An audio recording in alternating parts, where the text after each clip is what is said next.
दोस्तों आज के इस वीडियो में हम आपको एक ऐसी औरत का सच्चा वाकया बताने वाले हैं जिसने 100 मर्दों के साथ में जिना किया था। उसके बाद में उस औरत के साथ में जो कुछ हुआ उसके बारे में जानकर आप लोग भी हैरान और परेशान हो जाओगे। इसलिए आज का यह वीडियो आप सभी के लिए बहुत खास है। आप इसको आखिर तक जरूर देखें और अगर आपको यह वीडियो पसंद आए तो दिल से एक लाइक करें और कमेंट बॉक्स में इस्तग़फ़ार लिखकर आगे शेयर भी कर दें ताकि और भी लोगों के पास यह वीडियो पहुंच जाए। तो चलिए दोस्तों शुरू करते हैं। सबसे पहले तो आपको बताते हैं कि ये जिना क्या है। दोस्तों अगर कोई मर्द किसी ऐसी औरत के साथ में सोहबत यानी कि हम बिस्तरी करता है जो वो उसकी बीवी ना हो तो वो जिना कहलाता है। इसी तरह से अगर कोई औरत किसी ऐसे मर्द के साथ में हम बिस्तरी करे जो वो उसका सोहर ना हो तो वो जिना कहलाता है। याद रखें ये कोई ज़रूरी नहीं कि साथ सोने को ही जिना कहा जाए, बल्कि किसी गैर मर्द और औरत को गलत नीयत के साथ में छूना भी जिना का एक हिस्सा है। यहाँ तक कि किसी पराई औरत को देखना भी आंखों का जिना होता है। जिना को इस्लाम में एक बहुत बड़ा गुनाह माना गया है। इस्लाम ने जिना करने वाले की सज़ा इस दुनिया में भी रखी है और मरने के बाद अल्लाह ताला भी इस गुनाह की सख्त सज़ा देने वाला है। इसी वजह से अल्लाह के पैगंबर हज़रत मोहम्मद सल्लल्लाहु अलैहि वसल्लम ने इरशाद फरमाया है कि कोई शख्स मोमिन होते हुए यानी कि मुसलमान होते हुए जिना कर ही नहीं सकता है। अल्लाह ताला कुरान पाक में इरशाद फरमाता है कि जिना के पास भी मत जाना, बेशक यह एक बहुत गंदा अमल है। दोस्तों इस वीडियो में हम आपको एक ऐसी ही औरत के बारे में बताने वाले हैं जिसकी पैदाइश पर एक फकीर ने कहा था कि यह लड़की बड़ी होकर 100 मर्दों के साथ में जिना करेगी।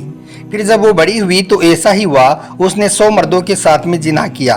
उसके बाद में उसके साथ में जो कुछ हुआ उसके बारे में जानकर आप हैरान हो जाओगे। याद रखें जो वाकया हम आपको यहाँ पर बताने वाले हैं यह एक सच्चा वाकया है। तफसीर इब्ने कसीर में हाफिज इब्ने कसीर रहमतुल्लाहि अलैहि ने कुरान पाक की सूरतुल निसा की आयत पर एक वाकया तहरीर किया है। हाफिज इब्ने कसीर रहमतुल्लाहि अलैहि फरमाते हैं कि अगले ज़माने में एक औरत हामिला थी यानी कि प्रेग्नेंट थी। एक दिन उसे दर्द महसूस होने लगा तो एक दाई उसके पास आई और उसकी मदद से उसे एक बच्ची पैदा हो गई।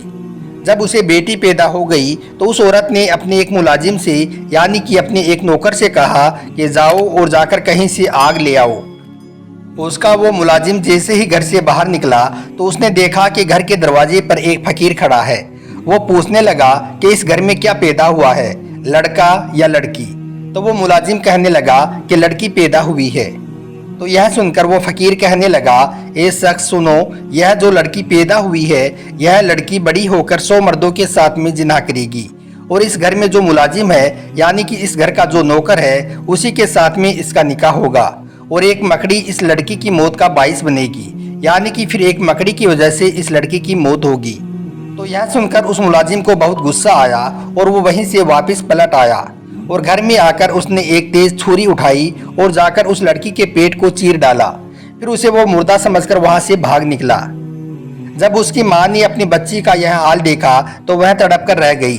फिर उसने अपनी बच्ची के पेट को टांके लगाने शुरू कर दिए और फिर उसका खूब इलाज करवाया। अल्लाह के करम से उस बच्ची का जख्म भर गया और वो पूरी तरह से सेहतमंद हो गई। फिर धीरे धीरे वक्त गुजरता गया, एक ज़माना बीत गया, यहाँ तक कि वो लड़की अपनी जवानी को पहुँच गई। यह बच्ची वैसे ही बहुत खूबसूरत थी मगर अपनी जवानी को पहुँचते पहुँचते इसकी शक्ल सूरत और भी ज़्यादा खूबसूरत हो गई। मगर यह जवानी के पहुँचते ही बदचलनी में पड़ गई यानी कि गलत रास्ते पर चल पड़ी। इधर वो मुलाजिम जिसने इसका बचपन में पेट चीरा था वो समुंदर के रास्ते से गुजरकर कहीं चला गया और वहाँ जाकर उसने अपना खुद का कामकाज करना शुरू कर दिया, जिसकी वजह से उसके पास बहुत सारी दौलत जमा हो गई। आखिर में उसने अपना सारा माल समेटकर बहुत ही मुद्दत के बाद में वापस वो अपने गांव में आ पहुंचा। गांव आकर उसने एक बुढ़िया औरत को अपने पास बुलाया और कहने लगा कि मैं निकाह करना चाहता हूं। इस गांव में जो सबसे ज़्यादा खूबसूरत लड़की है उसके बारे में मुझे पता करके बताओ, मैं उसी के साथ में निकाह करूँगा। अब वो बूढ़ी औरत पूरे गाँव के चक्कर लगाने लगी और सबसे खूबसूरत लड़की को ढूंढने लगी। आखिर में उसने पाया कि इस लड़की से ज़्यादा खूबसूरत पूरे गांव में कोई दूसरी नहीं है। उसने यह पैगाम उस मुलाजिम तक पहुंचा दिया। उसके बाद दोनों तरफ से मंजूर हो गया और कुछ ही दिनों के बाद में दोनों का निकाह हो गया, यानी कि उस मुलाजिम और उस लड़की की शादी हो गई और यह लड़की विदा होकर मुलाजिम के घर पहुंच गई। दोस्तों उसके बाद दोनों मियाँ बीबी में खूब मोहब्बत हो गई। दोनों आपस में प्यार और मोहब्बत के साथ में रहने लगी। एक दिन दोनों मियाँ बीबी में बातें हो रही थी। जिक्र और अज़कार में इस लड़की ने उससे पूछा कि आखिर आप कौन हो और कहाँ से आए हो, क्योंकि मैंने इससे पहले आपको इस गांव में कभी नहीं देखा है। इस तरह से इस लड़की ने उस मुलाजिम से सारी बातें पूछ डाली। यह सुनकर उस मुलाजिम ने अपना सारा वाक़या बयान कर डाला। उसने बताया कि मैं बहुत पहले इसी गांव में एक घर में मुलाजिम था। एक दिन उस घर में एक बच्ची पैदा हुई। उसके बारे में एक फ़कीर ने मुझे कुछ ऐसी बातें बताई जिससे नाराज़ होकर मैंने उस बच्ची का पेट चीर डाला और फिर वहां से भाग गया। अब इतने बरसों के बाद मैं खूब सारे पैसे कमाकर वापस मैं इसी गाँव में आ गया हूँ। यह सुनकर उस लड़की ने कहा कि आप जिस लड़की का पेट चीरकर भागे थे मैं वही हूँ। यह कहकर उस लड़की ने फिर अपने पेट के उस जख्म के निशान भी दिखा दिए। यह देखकर उस मुलाजिम को यकीन हो गया था कि यह वही लड़की है और उस फकीर ने जो कहा था वो भी बिल्कुल सच है। इसलिए वो कहने लगा कि अगर तुम वही हो तो मुझे तुम्हारे बारे में एक बात मालूम है, और वो ये है कि तुम मुझसे पहले 100 आदमियों के साथ में जिना कर चुकी हो। यह सुनकर उस लड़की ने अपना सर झुका लिया और कहने लगी, हाँ ये बिल्कुल सच बात है कि मैंने बहुत से मर्दों के साथ में जिना किया है, मगर मुझे इसकी गिनती याद नहीं है। फिर उस मुलाजिम ने कहा कि मुझे तुम्हारे बारे में एक बात और अच्छी तरह से मालूम है, और वो ये है कि तुम्हारी मौत की सबब एक मकड़ी बनेगी, यानी कि एक मकड़ी की वजह से तुम्हें मौत आएगी।